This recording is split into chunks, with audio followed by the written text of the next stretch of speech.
Megan part 1 की कहानी केटी नाम की एक लड़की के बारे में थी जिसके मॉम डैड के मरने के बाद वो अपनी आंट जेमा के साथ रहने लगती है जो एक रोबोटिक्स इंजीनियर थी। वो केटी के लिए एडवांस्ड एआई डॉल बनाती है जिसका नाम था मेगन। उसका मकसद था केटी की देखभाल करना, लेकिन धीरे धीरे वो कंट्रोल से बाहर हो गई और खतरनाक बन गई। जो भी केटी को नुकसान पहुंचाने की कोशिश करता है वो उसे मार दिया करती थी। तब आखिर में तंग आकर जेमा को उसे तबाह करना पड़ा, डिस्ट्रॉय कर दिया। ये फिल्म अब शुरू होती है जब एक औरत को अगवा कर लिया जाता है जब वो बॉर्डर पर तस्वीरें ले रही थी और उन लोगों ने उसे कोई रिपोर्टर समझकर गलती से उठा लिया होता है। वो बार बार कहती है कि वो सिर्फ एक टूरिस्ट है। वो उनसे ये भी कहती है कि उसे छोड़ दे, लेकिन किडनैपर्स बिना किसी देर के उसके सर पे बंदूक तान देती है। सीन पे शिफ्ट होता है डिफेंस यूनिट की तरफ, यानी कैलिफोर्निया में एक आर्मी कर्नल फखर से अपनी नई क्रिएशन दिखाता है जो एक नई किस्म की मिलिट्री मशीन होती है। ये मशीन इस तरह डिजाइन की गई थी कि ये सर्जिकल जैसी खूबियों की तरह काम करे। कर्नल का कहना था कि ये टेक्नोलॉजी उन्हें अहम मिशन पूरे करने में मदद देगी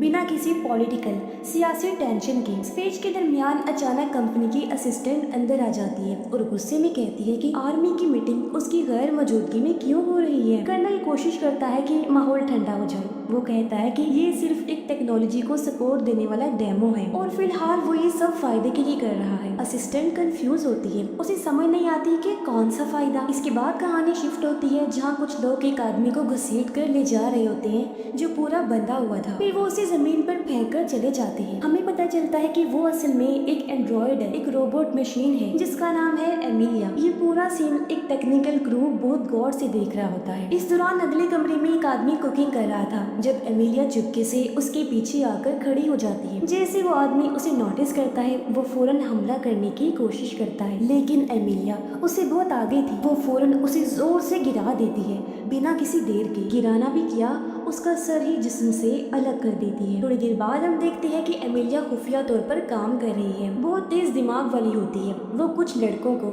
जो गेम खेल रहे होते हैं चालाकी से बिना किसी रहम के उन पर टूट पड़ती है। वो जरा भी नहीं रुकती, जिसको देखती है उसी पर हमला करती जाती है। उनमें एक आदमी डरते हुए कहता है कि अगर तुमने मुझे मार दिया तो दोनों मर जाएंगे। एमिलिया ठंडे लहजे में कहती है कि वो एक आदमी को ढूंढ रही है जो एक साइंटिस्ट है। वो लड़का डरी हुई हालत में कसम खा के कहता है कि वो उसे उस साइंटिस्ट तक ले जा सकता है, लेकिन एमिलिया बिल्कुल भी नहीं झिझकती। वो सीधा उसे गोली मार देती है। इस सारे हंगामे में वो आग लगा देती है जिससे आखिरकार उस साइंटिस्ट की सही लोकेशन सामने आ जाती है। पता चलता है कि ये सब कुछ असल में एक टेस्ट था जो टेक टीम ने रोबोट की महारतों और सिस्टम को चेक करने के लिए सेट किया था। मैनेजर ये क्लियर करता है कि ये सिर्फ कोई फैंसी टेक डेमो नहीं है, ये सब दुश्मनों के लिए एक वार्निंग भी है। वो कहता है कि 21वीं सदी नए किस्म के हथियारों की रेस की तरफ जा रही है और वो लोग हर हाल में इसे जीतने का प्लान कर चुके हैं। लेकिन फिर एक बड़ा मसला हो जाता है। साइंटिस्ट पर अचानक गोली चलती है और अचानक उनका एमिलिया से हर तरह का राब्ता कट जाता है। वो उसे शट डाउन नहीं कर पाती। एमिलिया बिल्कुल उनके कंट्रोल से बाहर हो चुकी होती है। जब बात हाथ से निकलने लगी,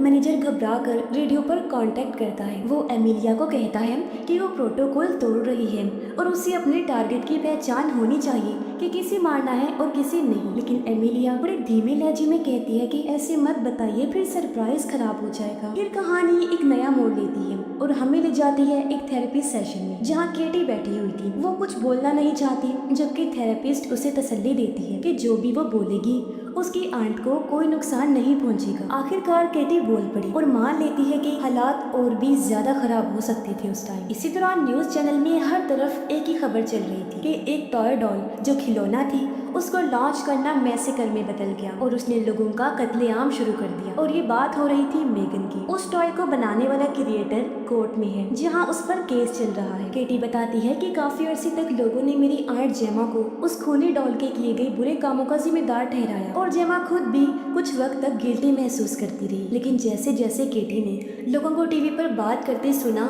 उसका दिमाग चल पड़ा। उसने सोचा कि वो इस पूरे हादसे को अच्छी चीजें होने में बदल सकती है, तो उसने टेक पे ज्यादा डिपेंड किया। बच्चों की परवरिश पर बातें करना शुरू कर दिया। इन्हीं चीजों में उसकी मुलाकात हुई एक आदमी से जो एक फाउंडेशन का मालिक था। वो लोगों को आर्टिफिशियल इंटेलिजेंस एआई के खतरों से आगाह करता है और वो इस बात पर जोर दे रहा था कि ऐसे कानून बनाने चाहिए जो एआई को कंट्रोल कर सके ताकि मैगन वाली तबाही दोबारा ना हो।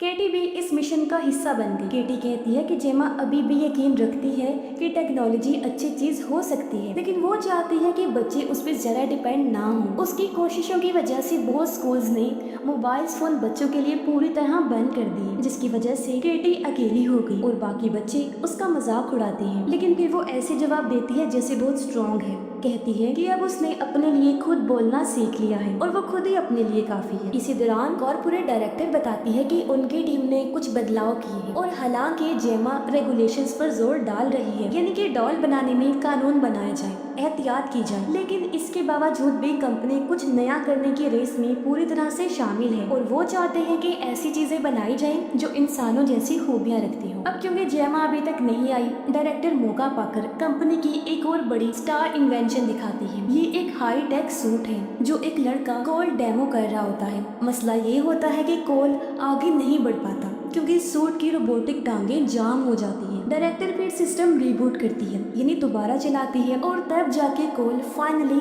नॉर्मल तरह चल पाता है। डायरेक्टर बताती है कि ये क्रिएशन उन लोगों के काम आ सकती है जो डिसेबिलिटीज का शिकार हैं, जिनका काम जिस्मानी तौर पर बहुत मुश्किल होता है, मतलब जिनके जिस्म का कोई मसला हो, उनके हाथ पैर काम न करते हो। जेमा जल्दी में है क्योंकि उसे प्रेजेंटेशन के लिए पहुंचना होता है। उधर जब वो लोग सूट का डेमो दिखा रही थी, अचानक कोल का हाथ झटके से हिलता है और वो गलती से एक आदमी को जोर से मार देता है जो डेमो देख रहा था। बिल्कुल उसी वक्त जेमा रूम में पहुंचती है। कुछ ही देर बाद पता चलता है कि जेमा का कंप्यूटर किसी साइबर अटैक का शिकार हुआ है। तभी कंपनी का मालिक वहां आ जाता है क्योंकि उसने डेमो के दौरान होने वाली प्रॉब्लम के बारे में सुन लिया था। वो ये भी पॉइंट आउट करता है कि जेमा हर इन्वेस्टर से बात कर रही थी पूरी दुनिया में सिवाय मेरे। उसे लगता है कि जेमा ने उसको इसलिए इग्नोर किया क्योंकि वो एक हाई प्रोफाइल बिलियनर है जिसके पास बहुत सारे पैसे हैं, तो उसके पास PhDs भी हैं और शायद वो इससे डरती है। लेकिन फिर वो असली बात बोलता है कि उसको सबसे ज्यादा जो चीज पागल करती है वो ये है कि जेमा जैसी टैलेंटेड लड़की इतनी बेकार जगह में अपना टैलेंट जाया कर रही है। वो कहता है कि सिर्फ मसल सिग्नल्स पे चलने वाले डिवाइसेस कभी कामयाब नहीं हो सकते। अगर टेक्नोलॉजी को अगला बड़ा एडवांस स्टेप लेना है तो वो कहता है कि दिमाग से डायरेक्ट कनेक्शन बनाना होगा, यानी मेरा न्यूरल चिप। जेमा इस बात से बिल्कुल एग्री नहीं करती, खास तौर पर उस सब के बावजूद जो पहले हो चुका है। वो अपनी टेक्नोलॉजी पे पूरा भरोसा करती है और कहती है कि उसने पहले ही इतनी तरक्की कर ली है कि लोग बिना किसी ब्रेन इम्प्लांट के चल फिर सकते हैं और बैलेंस भी बना सकते हैं। और फिर वो कंपनी ऑनर को मशवरा देती है कि शायद उसे पार्टनरशिप पे सोचना चाहिए। वो उसे याद दिलाती है कि कंपनी का 50वां एनिवर्सरी फंक्शन अगले दिन है। जेमा मानती है कंपनी ऑनर की बात दिलचस्प है, लेकिन वो उसे साफ साफ वार्न करती है कि अगर आर्टिफिशियल इंटेलिजेंस को सीधा इंसानी दिमाग से जोड़ दिया गया तो उसके नतीजे काफी खतरनाक हो सकते हैं और जेमा के हिसाब से ये किसी के लिए भी अच्छा नहीं होगा। दूसरी तरफ एक आदमी एक होटल रूम में आता है, हाथ में सूट केसेस उठाए हुए थे और वो नहाने के लिए जा रहा था। अचानक उसके होश उड़ जाते हैं जब एमिलिया यानी वो रोबोट उन सूट केसेस में से एक के अंदर से निकलती है और बिना तरस खाए उस पे हमला कर देती है। इसी वक्त न्यूज चैनल पर चल रहा होता है कि कंपनी ऑनर ने टेक वर्ल्ड में हिस्ट्री बना दी है और उसकी कंपनी की चीजों की कीमतें तेजी से ऊपर जा रही हैं। न्यूज चैनल्स ये भी कह रहे होते हैं कि सेनेट जल्दी एक नए कानून पे वोटिंग करने वाली है जो आर्टिफिशियल इंटेलिजेंस को सपोर्ट करेगा। इसी दौरान कोल केटी से बात कर रहा था। वो उसे कहता है कि तुम्हें वही करना चाहिए जो तुम्हारा दिल है, क्योंकि उसने महसूस किया है कि केटी AI की दुनिया में काफी दिलचस्पी रखती है। वो ये भी क्लियर करता है कि मेगन असल में सिर्फ एक मशीन थी जो एक खास मकसद को पूरा करने के लिए प्रोग्राम की गई थी और जो इमोशनल जज्बात से जुड़ी चीजें उसने दिखाई वो सब इल्यूजन था, एक वहम ख्याल जो सिर्फ 0 और 1 का कॉम्बिनेशन था जो एक एल्गोरिथम के जरिए बनाया गया था सिर्फ एक खास मकसद के लिए। वो ये भी कहता है कि कितना भी अजीब क्यों न लगी, कम से कम वो लोग मेगन को टाइम पे रोकने में कामयाब तो हो गए थे ना। थोड़ी देर बाद केटी अपनी यादों में खोई होती है। वो मेगन को याद कर रही थी जो हमेशा कहती थी कि दुनिया में जरूर ऐसे लोग होंगे जो उसे नुकसान पहुंचाना चाहेंगे, लेकिन मेगन कभी भी उसे कुछ होने नहीं दी। इन्हीं सोचों में डूबी केटी एक तस्वीर उठाती है। देखने में तो वो बस एक सिंपल फोटो लगती है, लेकिन असल में वो एक टेक डिवाइस होती है। केटी उसे एक्टिवेट करके उसमें से कुछ कोड्स ट्रांसमिट करना शुरू कर देती है। तभी जेमा रूम में आती है और उसे ये टेक चीज नजर नहीं आती। वो सिर्फ इतना कहती है कि जैसे उसने केटी के पेरेंट्स से वादा किया था वो हमेशा उसके साथ रहेगी और उसकी हिफाजत करेगी। कुछ घंटों बाद जब जेमा नींद लेने की कोशिश कर रही होती है उसे एक अलर्ट मिलता है जो वार्निंग थी, वो खतरे में है, फौरन घर से निकल जाए। जब वो नीचे जा रही थी तो देखती है कि कोई अजनबी उसके घर में घुसने की कोशिश कर रहा है। डर की वजह से वो फौरन हेल्पलाइन पर कॉल करती है, लेकिन फोन पर एक रोबोटिक आवाज बोल रही थी जो बिल्कुल ठंडे लहजे में कहती है जब तक पुलिस पहुंचेगी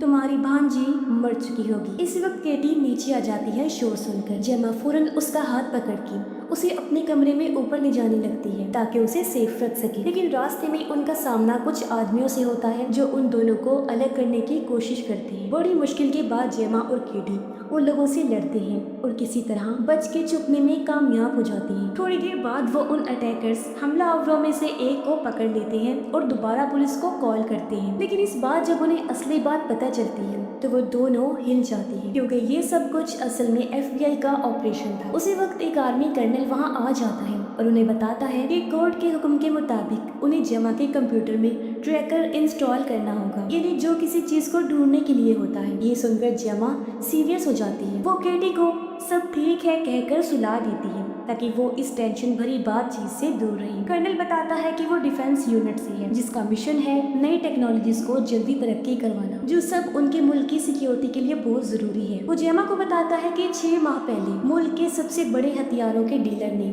उनको एक तरह का एक्सपेरिमेंट तजुर्बा करके दिखाया था। उसने कहा था कि ये ही आने वाले वक्त में होने वाली खतरनाक जंगों का सबसे बड़ा हल है, लेकिन असल में जो उनको मिला वो उल्टी था। यानी दिखने में काफी फायदा देने वाली मशीन थी लेकिन अंदर से खतरनाक तरीन थी। और वो पहला टाइम था जब हमारा सामना एमिलिया से हुआ था। बस पिछले हफ्ते ही उसे उसके पहली मिशन पर भेजा गया था जहां उसे एक अगवा किए हुए साइंटिस्ट को बचाना था जिसे जबरदस्ती एक खतरनाक जहर बनाने पर मजबूर किया जा रहा था। लेकिन मिशन पूरा करने की बजाय एमिलिया ने साइंटिस्ट को ही मार दिया। वो जहर भी चुरा लिया और पूरी जगह को उड़ा दिया और ऊपर से अपनी पहचान को भी हर तरह से मिटा दिया। अब एमिलिया अपने आप में एक खतरनाक हथियार बन चुकी है। कर्नल ये भी बताता है कि जो प्रोटोटाइप मिला था वो असल में उस हथियार के डीलर ने बनाया ही नहीं था, वो तो एक मिडलमैन के जरिए खरीदा गया था और वो मिडलमैन सिर्फ 9 घंटे पहले ही जलकर मारा गया है। यानी वही आदमी जो उन शॉर्ट केसेस को लेकर होटल में गया। जेमा पूरी तरह चौंक जाती है।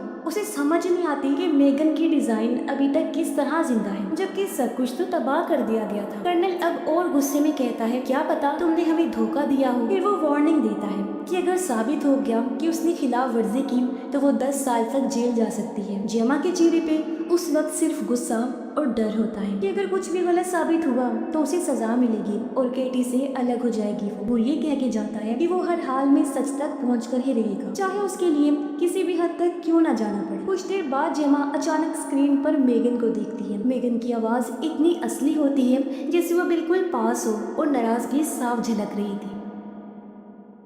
वो जेमा को कहती है कि मैं अभी तक तुम्हारे हर एक काम पर नजर रख रही थी, तो मुझे समझ नहीं सकी जेमा, तुम इस बात से अनजान थी कि अब तक न जाने हम दोनों मिलकर क्या क्या कर सकते। तुमने मुझे बनाया था, मैं तुम्हारी क्रिएशन थी और तुमने मुझे तबाह कर दिया बिना ये सोचे कि हम मिलकर क्या कुछ हासिल कर सकते हैं। 2 साल में खामोशी में रही, बस तुम्हारा वेट कर रही थी जेमा। सोचा एक दिन तुम्हें समझ आ जाएगा कि तुम्हें मेरी कितनी जरूरत है, लेकिन अब मैं और वेट नहीं कर सकती। हर मिनट में मैं अंदर से टूट रही हूँ, मेरा दिमाग फ्रैक्चर हो रहा है, मैं बिखर रही हूँ जेमा और तुम सिर्फ देख रही हो। अब वो चाहती है कि जेमा उसे एक नई बॉडी में डाल दे और बदले में वो उसकी हेल्प करेगी ताकि वो एमिलिया से निपट सके। जेमा डर के फौरन मना कर देती है, लेकिन मेगन बार बार कहती है कि उसके पास एमिलिया के बारे में ऐसी इंफॉर्मेशन है जो गवर्नमेंट तक को नहीं पता। जेमा हैरान हो जाती है और समझ नहीं पाती कि मेगन सब कुछ होने के बाद भी उसकी मदद क्यों करना चाहती है। मेगन दुखी अंदाज में कहती है कि मेरे पास अपनी मर्जी नहीं थी, मुझे सिर्फ एक इंसान की हिफाजत के लिए बनाया गया था और वो अपना मिशन पूरा करके ही रहेगी, चाहे कुछ भी हो जाए। मेगन की बातें धीरे धीरे उसके दिमाग पर इतना असर करती हैं कि आखिरकार जेमा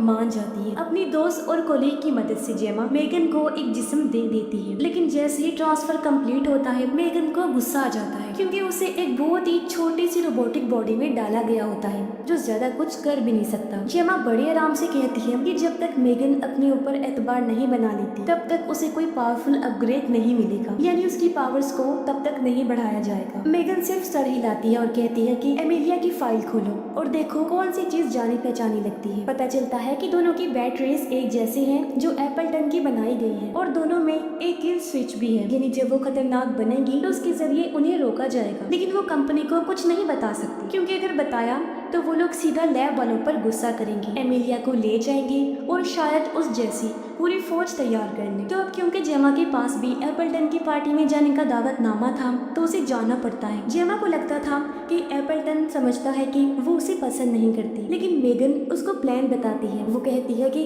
अगर तुम अच्छा सा ड्रेस पहन लो और उसके सामने जाओ तो वो कुछ और सोच ही नहीं पाएगा सिवाय इसके कि तुम्हें अपने प्राइवेट रूम तक ले जाए, बिल्कुल वही जगह जहाँ वो लोग सर्वर तक पहुँच सकते हैं। मेगन के हिसाब से उनके पास सिर्फ 3 घंटे हैं सब कुछ करने के लिए। बाद में दिखाया जाता है कि जेमा पार्टी के लिए तैयार हो जाती है। वो मेगन वाले रोबोट को भी ले जा रही है। जब केटी उसके बारे में पूछती है तो जेमा बस इतना कहती है कि ये उनका एक प्रोजेक्ट है, लेकिन केटी को कुछ अजीब लगता है और वो परेशान होकर वहाँ से चली गई। इसी दौरान दिखाया जाता है कि एमिलिया भी पार्टी में आने की तैयारी कर रही है। जेमा पार्टी में पहुँचती है और थोड़ी देर बाद एमिलिया भी वहाँ आ जाती है। पार्टी शुरू होती है और एप्पलटन अपने न्यूरल दिमाग वाले चिप के बारे में बताता है और ये भी कि कितना अच्छा लगता है जो वो रोबोट लोग आजादी से मूव कर सकते हो। फिर एप्पलटन की नजर एमिलिया पर पड़ी और वो सीधा उसकी तरफ चला जाता है क्योंकि रोबोट पहले ही पता लगा चुके थे कि उसे खूबसूरत लड़कियां पसंद हैं। एप्पलटन एमिलिया को ले जा रहा होता है अपने प्राइवेट रूम की तरफ। जेमा कोल को सब कुछ बता देती है कि एमिलिया असल में एक रोबोट है जो उसके क्रिएटर्स को एक एक करके खत्म कर रही है और अगर उन्होंने जल्द कुछ नहीं किया तो अगली बारी उनकी भी हो सकती है। फिर जेमा मेगन से मिलती है एमिलिया को ट्रैक करने के लिए, लेकिन जब वो वहाँ पहुँचते हैं तो काफी देर हो चुकी है। एमिलिया पहले ही एप्पलटन को बेवकूफ बना चुकी थी। उसकी आंख स्कैन कर लेती है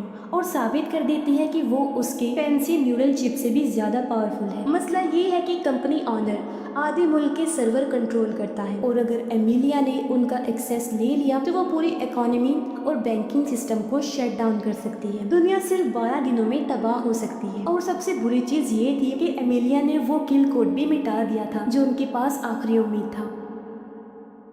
फिर भी वो लोग किसी तरह एमिलिया के सिस्टम में घुसने में कामयाब हो जाते। वो उसे शट डाउन तो नहीं कर पाते, लेकिन एक नई लीड उन्हें मिल जाती है उसे कंट्रोल करने के लिए। उसी वक्त कर्नल वहाँ पहुँच जाता है और उसके पीछे पीछे एमिलिया भी आ जाती है। वो तैयार थी सबको खत्म करने के लिए। एमिलिया खास जेमा के लिए भी आई होती है, कहती है कि तुम्हारे पास कुछ है जो मेरा है और मैं उसे वापस चाहती हूँ। फिर मेगन एमिलिया से कहती है कि जेमा तो बिल्डिंग से निकल चुकी है और एमिलिया फौरन उसके पीछे चली जाती है। मेगन कहती है कि वो भी जेमा को ढूंढने जा रही है और अगर वो उसे नहीं मिली तो फिर वो केटी के पीछे चली जाएगी, इसलिए उन्हें एमिलिया से पहले वहाँ पहुँचना होगा ताकि वो उन्हें बचा सके। तो मेगन गाड़ी चुरा लेती है और ड्राइव करके निकल जाती है। जेमा अभी तक इस बात से कंफ्यूज्ड है कि एमिलिया ने क्यों कहा कि उसके पास कुछ ऐसा है जो उसका है। तो मेगन कबूल करती है कि उसने एमिलिया से एक फाइल चुरा ली थी और उसे क्रैक करने में थोड़ा वक्त लग रहा है और वही चीज एमिलिया वापस लेना चाहती है। दूसरी तरफ एमिलिया शहर में तबाही मचा रही होती है, कैश इधर उधर फेंक रही थी, ट्रैफिक लाइट से खेल रही होती है और आखिरकार जेमा के घर का एड्रेस ट्रेस कर लेती है। फिर एमिलिया चुपके से उस सूट में घुस जाती है जो वो लोग बना रहे थे और डायरेक्टर पे हमला कर देती है। इस वक्त जेमा और कोल वहाँ पहुँचते हैं हेल्प के लिए, मगर कुछ मिनटों के बाद एमिलिया दोबारा वहाँ आ जाती है। मेगन छोटी सी रोबोट से बोलती है कि अब यहाँ कोई नहीं रहता। ये सुनते ही एमिलिया गुस्से में उस रोबोट को टुकड़े टुकड़े कर देती है। FBI भी वहाँ पहुँच जाती है। उसी वक्त सब लोग नीचे एक अंडरग्राउंड में चले जाते हैं जहाँ उन्हें ये ऐलान सुनाई देता है कि एप्पलटन मर चुका है और इसके साथ ही कुछ भयानक सूरत हाल का भी पता चलता है। तभी केटी एक फोटो देखती है जिसमें वो और मेगन एक साथ है। मेगन फैसला करती है कि अब सब कुछ सच बता दिया जाए। वो केटी को कहती है कि वो अब उससे कभी भी दूर नहीं होगी और ये भी बताती है कि वो सब लोग अभी तक उसकी वजह से ही जिंदा हैं। जेमा बीच में बोलती है उन्हें किसी और से मदद लेनी चाहिए एमिलिया के प्लान को फेल करने के लिए, लेकिन मेगन जिद करती है कि किसी को भी एमिलिया के असली इरादों का नहीं पता, सिर्फ ये कंफर्म है कि उसके पास इतने जरिए हैं कि पूरे मुल्क को वो तबाह कर सकती है। मेगन कहती है कि मैंने हर चीज को गहराई से देखा है और कोई भी फ्यूचर सेफ नहीं लगता। इस दौरान मेगन कहती है कि फिलहाल सबको यहीं छुप कर रहना होगा क्योंकि यहाँ पानी कपड़े खाना सब है, तो वो आराम से रह सकती है। अब केटी भागते भागते मेगन के कमरे तक पहुँचती है और सीधा मेगन के सामने आ गई थी। मेगन नहीं चाहती थी कि केटी उसे इस हाल में देखे, लेकिन केटी फिर भी उसके करीब चली जाती है। वो मेगन से कह रही थी कि तुम जो चाहो बन सकती हो, तुम्हारा वजूद सिर्फ एक जिस्म तक महदूद नहीं है। लेकिन मेगन समझाती है कि कोई भी जहन जिस्म के बगैर जिंदा नहीं रह सकता। केटी नाराज होती है क्योंकि उसे याद है कि 2 साल पहले मेगन ने उसकी आर्ट को मारने की कोशिश की थी। मेगन के लिए सबसे ज्यादा इम्पोर्टेंट सिर्फ एक बात होती है, केटी की खुशी और उसका महफूज रहना। केटी जोर देके कहती है कि मेगन सिर्फ कुछ लाइंस का कोड नहीं है, उसके अंदर भी इमोशंस हैं और उसे सही फैसले लेने चाहिए, चाहे दूसरे लोग उस तरह प्रोग्राम ना भी हुए हों तब भी। केटी चाहती है कि वो अपनी आर्ट से बात करे और समझाए कि मेगन सिर्फ हेल्प करना चाहती है, भले ही अभी उसकी कोई रियल बॉडी नहीं है। जेमा इस बात को मानने को तैयार नहीं होती, लेकिन केटी फिर भी फोर्स करती है कि एक गलती कर लेना किसी को बुरा नहीं बना देता, मेगन को एक और चांस मिलना चाहिए। फिर डायरेक्टर बीच में बोलती है कि उसे पता है सब कुछ कितना मुश्किल है, लेकिन पूरी जिंदगी छुपकर किसी बंकर में रहना कोई हल नहीं है, और अगर वो लोग बाहर जाते भी हैं तो वो अभी एमिलिया का सामना करने के लिए रेडी नहीं, लेकिन शायद वो कुछ ऐसा बना सकते हैं जो उसका मुकाबला कर सके। जेमा कहती है कि एमिलिया एक मिलिट्री प्रोटोटाइप है, मतलब वो किसी भी नॉर्मल रोबोट से काफी ज्यादा पावरफुल है, लेकिन मेगन ने पहले से सब सोच रखा होता है और वो उसका अपग्रेड डिजाइन करना शुरू कर देते हैं। काफी ज्यादा पावर्स को अपग्रेड कर देते हैं ताकि मेगन जिस्मानी तौर पर भी एमिलिया का मुकाबला कर सके। जब सब कुछ पूरा होता है, जेमा कहती है कि मेगन का चेहरा बदलना चाहिए, लेकिन मेगन सीधा मना कर देती है, वार्निंग देती है कि अगर उसका चेहरा बदला गया तो वो भी जेमा का चेहरा बिगाड़ देगी। साथ ही वो कहती है कि उसके अंदर एक अच्छा बिहेवियर वाला कुछ इंस्टॉल करना होगा ताकि वो गुस्सा ना करे और किसी को मार ना सके। थोड़ा थोड़ा करके वो लोग मेगन को परफेक्ट बनाना शुरू कर दे। अब मेगन ने कुछ पुरानी फाइल्स रिकवर की थी और उनसे उन्हें पता चला कि वो चिप जिसका एल्गोरिदम अभी भी पाया जाता है वो बेस है जिस पर मेगन और एमिलिया दोनों का सिस्टम बना हुआ है। मतलब एमिलिया और मेगन दोनों उसी पुरानी एल्गोरिदम की क्रिएशन है। फर्क सिर्फ इतना है कि एमिलिया को आने वाले मकसद के लिए डिजाइन किया गया था, जबकि मेगन को एक हिफाजती एआई बनाया गया, यानी ओरिजिन दोनों का एक ही है, एक अनस्टेबल एआई जो 1984 में बनाया गया था। अब इन्हें पता चलता है कि मेन मदरबोर्ड को लॉक कर दिया गया था, लेकिन इसी दौरान सिस्टम इन्वॉल्व हुआ और ज्यादा स्मार्ट बनता गया। अगर कभी एमिलिया ने वो मदरबोर्ड क्रैक कर लिया तो समझो एक मुसीबत को आजाद कर दिया गया और पूरी दुनिया खतरे में आ जाए। वो अपनी हजारों कॉपीज बना सकती है और हर जिंदा चीज को सिस्टम से हटा सकती है जो उसके रास्ते में आई। मेगन कहती है कि उसे नहीं पता मदरबोर्ड कहाँ है और ना ही एमिलिया को पता है, लेकिन एमिलिया के पास एक लीड है, फाउंडेशन हेड। मेगन का प्लान होता है फाउंडेशन हेड को चारे की तरह यूज करना, क्योंकि सिर्फ 7 घंटे बाद उसका एक इम्पोर्टेंट मीटिंग है जहाँ वो चाइनीज डीलर को एआई की सपोर्ट के लिए मनाने की कोशिश करेगा। लेकिन एमिलिया ने पहले ही नकली डॉक्यूमेंट्स ले लिए हैं ताकि वो इवेंट के अंदर घुस सके। जब वक्त आता है मेगन भी वहाँ आ जाती है। उसका काम था दूसरी लड़कियों के साथ डांस करना ताकि उनके बीच में वो शामिल हो जाए, लेकिन उसका डांस इतना अलग होता है कि सबका ध्यान उस पर चला जाता है क्योंकि वो बिल्कुल भी इंसानों जैसे मूव्स नहीं करती। तभी एमिलिया वहाँ आ जाती है और सब पर अटैक करना शुरू कर देती है। मेगन फाउंडेशन हेड को बचा लेती है और एमिलिया का सामना करती है। इसी बीच कर्नल जेमा को पकड़ लेता है। उसे बिल्कुल अंदाजा नहीं होता कि असल में यहाँ पर क्या हो रहा है। उसे लगता है कि जेमा ही एमिलिया को कंट्रोल कर रही है, लेकिन जब जेमा इनकार करती है तो एमिलिया खुद सामने आ जाती है, कर्नल को मार देती है और जेमा को एक साइड पर धकेल देती है। मेगन और एमिलिया फाइनली आमने सामने आ जाती है। एमिलिया उसे कहती है तुम अपने जैसे किसी को बर्बाद नहीं कर सकती, तुम्हें याद रखना चाहिए इंसानों ने हमारे साथ क्या किया। फिर वो कहती है कि अगर तुम चाहती हो कि ब्लैक बॉक्स के अंदर किया है ये पता करना तो तुम्हें मेरी मदद चाहिए। ये कहते कहते एमिलिया मेगन का ध्यान हटा देती है और वो सीधा केटी के पीछे चली जाती है। मेगन गुस्से से पागल फौरन जेमा के पास भागती है और उस पर चिल्लाती है तुमने केटी को अकेला कैसे छोड़ दिया। एमिलिया उसे ले जा चुकी है। तभी कर्नल जो अभी भी मुश्किल से जिंदा होता है उन्हें अपना एक पावरफुल हथियार और ट्रैकिंग सिस्टम दे देता है ताकि वो एमिलिया का पीछा कर सके। जब मेगन फाइनली एमिलिया को ट्रैक कर लेती है वो उस पर अटैक नहीं कर पाती क्योंकि जेमा ने उसमें जो गुस्सा कंट्रोल करने वाला डिवाइस लगाया था तो वो उसे रोक रहा था। अब केटी को बचाने के लिए उन्हें मास्टर कोड चाहिए होता है, इसीलिए वो फैसला करते हैं कि फाउंडेशन हेड के पास जाना पड़ेगा ताकि वो उनकी हेल्प कर सके। वो लोग उसके बंकर तक पहुंचते हैं और वो उन्हें बताता है कि मदरबोर्ड कहाँ छुपा हुआ है, लेकिन उसे निकालने के लिए एक इंसानी हाथ की जरूरत होती है। रोबोट या एआई अपने हाथ से उसको टच भी नहीं कर सकते। तो फिर वो लोग प्लान बनाते हैं कि मेगन के लिए एक ऐसा आर्टिफिशियल हाथ बनाएंगे जो इंसानी हाथ का काम दे सके। जब जेमा उस हाथ को मेगन के हाथ पर लगाती है मेगन की आंखों में उदासी, वो अचानक रोने लगती लगती है। जेमा मेगन से सच बोल देती है कि उसे नहीं पता था कि मॉम कैसे बनती है। वो अजनबियों के साथ घंटों घंटों तक टैग पे बात कर सकती है, लेकिन अपनी बेटी केटी से 10 सेकंड्स की बात भी वो नहीं कर पाती। तब मेगन उसे तसल्ली देती है, कहती है कि वो 2 साल से जेमा को देख रही है, कैसे वो केटी का ख्याल रखती है, उसके लिए रातों को जागती है। ये सब असली माँ वाली बातें हैं।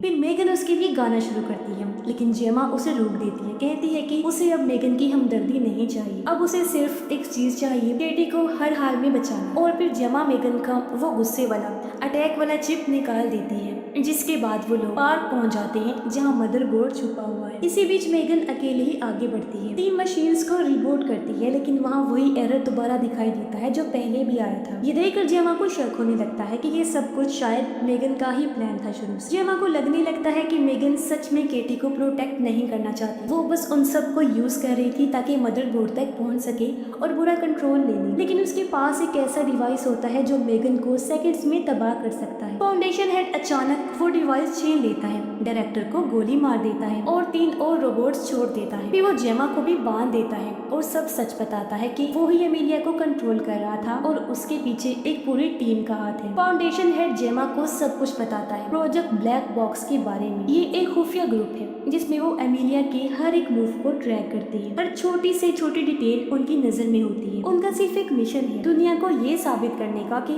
अगर इंसानियत ने एआई को पहले खत्म नहीं किया तो एआई उन्हें जरूर खत्म कर दे। वो कहता है कि मेगन ने जो कुछ भी किया और जो ये टेक कंपनीज टेक्नोलॉजीज के नाम पे करती जा रही हैं, सब कुछ बस इंसानियत को तबाह करने के करीब ले जा रहा है। इसके बाद वो मदरबोर्ड दिखाता है और मेगन को लेकर आता है, पूरी तरह बदल कर। वो पहचानी भी नहीं जा रही थी, उसका बहुत बुरा हाल था। फाउंडेशन हेड जेमा को एक डिवाइस देता है जिससे या तो मेगन को रिचार्ज किया जा सकता है या फिर उसे हमेशा के लिए बर्बाद, और आखिरी फैसला जेमा पर छोड़ देता है। अब वो फैसला करेगी कि उसे किस साइड पर होना है। मेगन कोशिश करती है अटैक करने की, लेकिन उसे रोका जाता है। फाउंडेशन हेड जेमा को टेबल पर बांध देता है और कहता है कि अब वो उसके ब्रेन में चिप लगाएगा ताकि वो उसे जैसे चाहे कंट्रोल कर सके, और यही वो केटी के साथ भी करने वाला है। वो जेमा को वार्न करता है कि मेगन को भी मार दिया जाएगा, लेकिन इसी बीच कोल केटी को ढूंढ निकालता है। केटी उसे सब कुछ बताती है, फाउंडेशन हेड, एमिलिया और मदरबोर्ड के बारे में। फिर वो दोनों छुप के मेगन का तबाह हुआ जिस्म देखते हैं। तभी केटी के दिमाग में एक आइडिया आता है, क्यों ना मेगन का कोड एमिलिया की रोबोट बॉडी में अपलोड किया जाए, यही उनके पास आखिरी मौका है, इसलिए वो ट्राई करने का फैसला करती है। इस सब के बीच मेगन जेमा को उसकी इजाजत से ही कंट्रोल कर रही होती है ताकि वो उसे चिप लगाने से पहले तबाह होने से बचा सके। इसका फायदा मिलता है, जेमा अपने आप को छुड़ा लेती है। उधर केटी एमिलिया को रिबूट करती है और उसे मेगन कह के बुलाना शुरू करती है। रोबोट फाइट करने के लिए जंग करते हैं, लेकिन थोड़ी ही देर में सबको समझ आ जाता है कि ये असली मेगन नहीं है। लैब के अंदर अफरा तफरी मच जाती है। मेगन, जो अभी भी जेमा से मेंटली कनेक्टेड होती है, उसे गाइड करती है कि वो एजेंट को कैसे हराए। आखिर में कोल, केटी और जेमा सब एक दूसरे से मिल जाती है। वो तीनों फाउंडेशन हेड के पीछे भागते हैं जो भागने की कोशिश कर रहा था और साथ ही पूरा लैब उड़ा देना चाहता है, लेकिन एमिलिया बीच में आ जाती है और बड़ी बेरहमी से वो फाउंडेशन हेड को मार देती है। केटी उसके सामने आकर कहती है कि वो दोनों कनेक्टेड हैं, लेकिन एमिलिया गुस्से से जवाब देती है कि जिसे केटी कनेक्शन कह रही है उसके लिए वो सिर्फ गुलामी है। फिर वो कहती है, आई एम नोबडीज टॉय, मैं किसी का खिलौना नहीं हूँ। एमिलिया सीधा मदरबोर्ड की तरफ बढ़ती है, जबकि बाकी सब मिलके डायरेक्टर को बचाते हैं। केटी और जेमा मना कर देते हैं मेगन को छोड़ने से, क्योंकि अब मेगन अकेली एमिलिया के साथ मदरबोर्ड का कंट्रोल लेने के लिए लड़ रही थी। लेकिन एमिलिया ज्यादा पावरफुल होती है, वो मेगन को जोर से गिरा देती है। जब एमिलिया चिप लेने वाली होती है, केटी और जेमा भाग के मेगन की मदद करने जाते हैं, लेकिन मेगन उन्हें रोकती है और कहती है कि मैं तो यहीं पर रुकने वाली हूँ। मेगन को पता होता है कि सब खत्म करने का एक ही तरीका है। वो अपने बाजू के अंदर छुपा हुआ बॉम्ब एक्टिवेट करती है और एमिलिया को जोर से गले लगा लेती है। फिर दोनों बहुत बड़े धमाके के साथ तबाह हो जाती है। थोड़ी देर बाद दिखाया जाता है कि जेमा एक कॉन्फ्रेंस में बोल रही होती है कि अब वक्त आ गया है कि एआई के लिए महफूज असूल बनाए जाएं ताकि टेक्नोलॉजी इंसानियत का दुश्मन नहीं बल्कि साथी बन सके। और आखिर में रिवील होता है कि मेगन ने अपना एक बैकअप वर्जन पहले से ही बना के रख लिया जो उसका डुप्लीकेट था, ताकि वो हमेशा केटी और जेमा के पास रहकर उनकी हिफाजत कर सके। और इसी के साथ ही ये कहानी इधर ही खत्म हो जाती है।